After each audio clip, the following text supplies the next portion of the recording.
The only people who don't want to disclose the truth are people with something to hide. And hold on. All right. Mike, are you there? Carl, sorry I'm late. I just got off the stage. No, that's okay. You know, Mike, I tell you what, you owe me one, because there's nothing like being on 2 hours of live radio and the guy that's supposed to call in doesn't call in. I mean... Carl, you're in gunfights. It should be nothing to you. I know. You're right. It's nothing to me. No big deal. Besides, I'm so shy. I rarely have anything to talk about. No, but we were going. Listen, Don did an awesome job explaining to us about the Social Security number. Now, I don't want to rehash that because we got to get right down to what you're doing, and you and I've got some important stuff to talk about. But tell us very quickly, have you spoken yet? I know you're going to do a little teaser speech, and you might have already done that, but the big thing are the two-hour breakout sessions that you're going to be doing with sworn law enforcement, congressmen, etc. Where are you in this process right now? Actually, my little teaser was cut down to about 5 minutes because they're running over schedule, but they did give me 2 hours for tomorrow. Good. So my 4 hours got cut down to 2. What I'll be doing tomorrow at 8 o'clock, I'll be giving a general presentation, which is an overview of where we are for people that don't follow this issue. But at 11 o'clock, it is a strictly law enforcement presentation. I have authorization from Sheriff Arpaio to release evidence that only the sheriff and I are aware of. We've never released before, and this is going to be in a law enforcement environment. Right. Credentials will be checked at that door. They will post security at that door. If you're not a cop, an elected official, or somebody we clear, you are not getting in, and there is no media. Right. Okay, so elected officials, congressmen, et cetera, judges, whoever's there, police officers, sheriffs, credentialed law enforcement, no media, but people who would have standing and authority. You're going to reveal the criminal evidence of this case that really no one else knows now except for you and the sheriff and just a couple of other select people. And that's what you're going to do tomorrow, right? Correct. Okay. Now, it's my understanding that Representative or Congressman Steve Stockman is the keynote speaker tonight. Is he still on board for that? Yes, he is. He's the keynote speaker, and I do have a private meeting set up with him. Okay, well, I was going to ask, have you seen Steve yet to be able to speak to him? I guess you have, at least for a second. No, I haven't seen him yet. I believe his plane landed around 3 o'clock. So okay. And, of course, now you and I can go ahead and reveal that Steve Stockman is one of the VIPs with whom we had lengthy meetings with at CPAC and Capitol Hill. And it's very monumental to us that he is now speaking, the keynote speaker at this conference at which you have been invited to speak and give this criminal investigation information to. So this is huge. I mean, this could be monumental as this thing wraps up, and you have sheriffs and police officers and congressmen and county commissioners and judges and elected officials hearing this criminal investigation for the first time ever. They will know what you know, and they will know now why you're so passionate about it, and this may launch this thing forward, huh? I'm really hoping so, Carl. I mean, this is the first opportunity that I'm going to have to release information that we have been sitting on for a very long time. Right. And it's stuff that has just never, ever been publicized. Right. And I think it should be stressed that this is not the culmination. When you and I several months ago said that some really big things were coming down the road, if people keep their promises, that this is not what we were talking about. This was dropped in your lap just a few weeks back, right? Yeah, it was about, I think, 5 or 6 weeks ago that I did receive a call from Sheriff Mack asking me if I would attend this over here, and if fate would have it, Congressman Stockman happened to be the keynote. That wasn't set up, by us. Right. That's just the state would have it. So right. When I, got the clearance from Sheriff Arpaio to come, we were having discussions about it, and Sheriff Arpaio felt that if there's ever an opportunity to get a bunch of cops together, this is the place to do it. Yeah, and some of the Obama bots, I've looked at some of their blog entries, and some of the Obama bots have been saying things like, "Well, this is just a convention of a bunch of old retired sheriffs. This doesn't mean anything." Well, they couldn't be any more wrong because, first of all, retired sheriffs, number one, do have a lot of power and a lot of connections, a lot of political clout and strings that they can pull. Number one.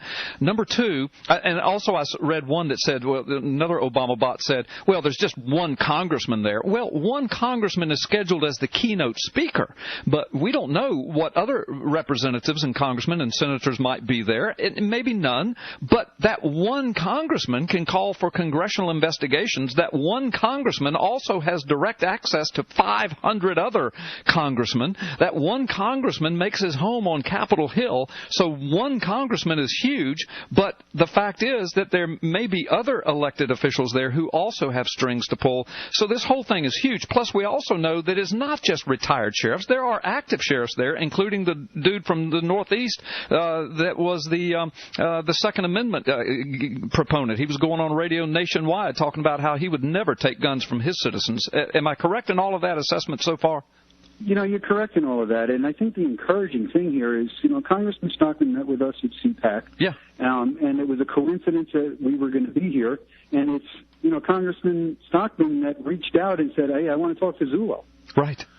So that's encouraging, and just like you said, Carl, it only takes one person to turn the ship. That's right. We don't know what's going to happen, but, this is the best thing that's happened so far. You've had how many court cases that people have gotten defeated on? You have how many congressmen turned a deaf ear? Try to get an audience with a congressman over this issue. Right. It kills me. We got one. Yeah, finally, yeah. And what we need is a full congressional investigation, because that's the constitutional way that this thing can be handled and can be dealt with. But it kills me. Some of these Obama bots are out there saying, Zullo needs to press charges, Well, first of all, if the Obama bots are saying that, something stinks right away, because they certainly don't want Obama brought down. Second of all, you've explained it on P.P. Simmons Radio, and here we're going to take a break. When we come back, we'll get you to explain it here. But you've explained it that, filing criminal charges would be very detrimental at this point to the possibility of going all the way to a congressional investigation, correct? You get in front of yourself, and they have to realize what's called prosecutional discretion. Yeah. You file a complaint, and that prosecutor just decides, I don't want to deal with this. Right. It's over. Right. Yeah, and then you're done, and your congressional investigation kind of goes away as well. So as I said, these Obama bots that are out there hollering, if you got criminal evidence, press charges. Well, again, when the Obama bot says that, we know something's afoul. But when other people who claim to be out there, working towards this thing start crying that, it means, number one, they just don't understand the process, and some of these people are credentialed, and they should understand the process, and the fact that they don't really gives me concern about their credentials. And then, second of all, it kind of makes you wonder kind of whose side they're on when they're basically saying, Mike, go out and sabotage yourself. Mike, Zullo, get out there and sabotage this case. If you have any guts, you'll sabotage it. Well, and Carl, look, you know what? We don't react to that. They could spin, they can flap, but I'll put it as a challenge, just like I did with the birth certificate when I said, if you can show me how a one-button pusher in a computer would cause all these anomalies, come over here and do it, and I'll shout it from the rooftop. That's right. We'll put out another challenge to all those people that are flapping, file charges.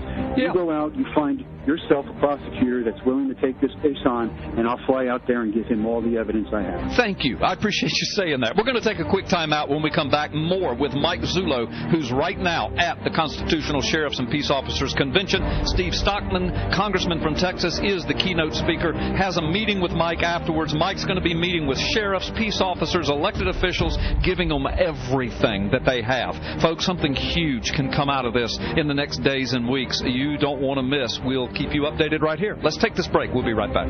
First of all, tell us quickly, I understand Sheriff Joe is the recall bid failed, and he is in office, back in the saddle, got his 6 shooters on, and back up on his horse. Yeah, Carl, that recall was premeditated. It was already decided way before the November election that they were going to do this. Sheriff was in office, reelected again for an unprecedented 6th term, and 20-some-odd days after he's in office, they pulled the trigger on a recall effort. Well, I'm happy to tell you that they failed miserably. Yeah. They were well over 100,000 signatures shy. They were so desperate they were stopping cars at red lights, seeing if they can get somebody to sign that piece of paper. Yeah. Well, Sheriff, Go ahead. Go ahead, sir. No, I'm sorry. We've got a delay. I'm so sorry. Well, Sheriff Arpaio is a loved man. He is. I mean, all across America. In fact, he was known for the longest as America's toughest sheriff and America's sheriff. He's just a great guy. I mean, 30-something years in federal law enforcement experience, and how many? A 6-time elected sheriff, 50-something years in law enforcement. He's a great politician, great guy, and people just love him. And 80 years old, he still runs circles around me. He's up past my bedtime. Yeah, he's an amazing guy. Well, again, we're running out of time. Quickly, I just had Don Jeffries on. He gave us the quick lowdown on the Social Security stuff. I know some people didn't like to hear it, but from a strictly law enforcement angle, you're saying that what Don told us is just dead on, that the myriad of Social Security numbers attached to him, to Obama, are not necessarily attached to his name, and the one that is attached to his name, that comes back to Harrison J. Bonnell, while that is interesting and it requires further looking and further investigating, you guys have not been able to turn up any instance where Obama has actually tried to pass himself off as Harrison J. Bonnell. So that would mean that he would not be directly involved in a crime. And as a matter of fact, it could be, I put quotes around could, but it could be the Social Security Administration's fault. And those are all unknowns. Don came to us recently. He's retired out of New Jersey. He didn't have any real background in this issue. And, unfortunately for Don, I threw him in here blind. I told him I need a fresh set of eyes on this information. Take a look at it. Let me know what you come up. No time limit. Take all the time you need. Well, Don came back to us, and he confirmed for us what we already confirmed ourselves early on in this investigation. He came to the exact same conclusion. So once he did it, and with his background as a seasoned background investigator, I felt confident to finally let the public know this is why we're not pursuing this issue right now. And I think it was your radio show or two ago that I said this would require a lot of time and a lot of money to move forward with it. It's right. Because this point in that kind of investigation, right. It's boots on the ground tearing through old records. Right. I hear you. Well, listen, I've got to ask you this. Have you or Don Jeffries or the sheriff or any of y'all had any IRS harassment?